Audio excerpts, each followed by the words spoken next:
नमस्कार सर्वांना, श्री स्वामी समर्थ।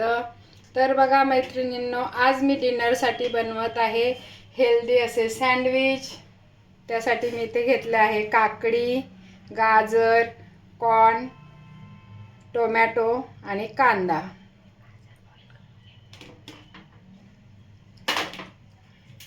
आणि इथे मी बनवली आहे ग्रीन चटणी। यामध्ये मी टाकला आहे पुदिना, कोथिंबीर आणि थोडेसे आपले चणे, लसूण, हिरवी मिरची। तर आता इथे मी ब्रेड घेतले आहे।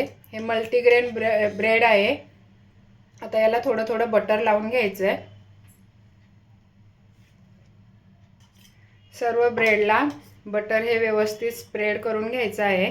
हे कॉर्न आहेत ना, ते मी थोडेसे उकडून घेतले आहेत। आता बटर लावून झालं आहे।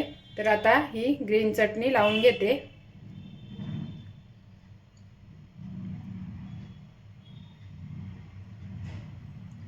बघा, आपण घरातल्या घरामध्ये व्यवस्थित अशी चटणी आणि घरातल्या घरात बनवू शकतो। कारण बाहेर आपण जे ब्रेड सँडविच आणतो ना, ते सँडविच आपल्याला माहीत नसतं ब्रेड कधीचं आहे काय आहे। आणि ते शक्यतो व्हाईट ब्रेड सँडविचचेच वापरतात मोठेवाले। त्याच्यामुळे आपण घरातल्या घरामध्ये आणि एकदम झटपट होणारी रेसिपी आहे। डिनरसाठी, सकाळी नाश्त्यासाठी तुम्ही खाऊ शकता। आता बघा, याच्यावरती मस्त अशी काकडी ठेवून घ्यायची आहे, कांदा ठेवून घ्यायचा आहे, टोमॅटो। याच्यामध्ये बीट पण तुम्ही यूज करू शकता। माझ्याकडे बीट संपलं होतं म्हणून मी बीट टाकलं नाही आहे। गाजर पण ठेवून घ्यायचे।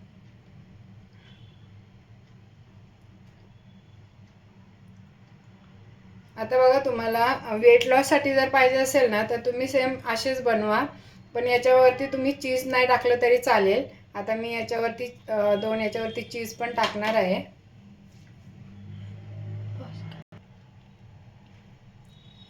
आता हे सगळं व्यवस्थित ठेवलं आहे। आता याच्यावरती चीज किसून घेते।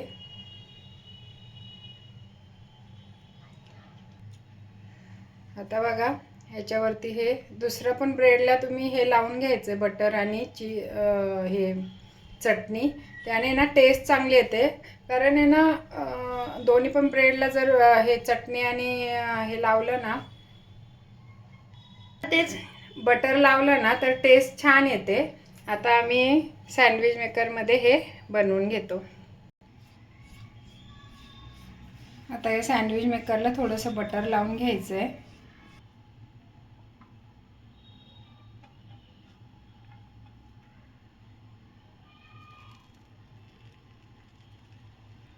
आता वरून पण ब्रेडला थोडंसं बटर लावून घ्यायचं आहे।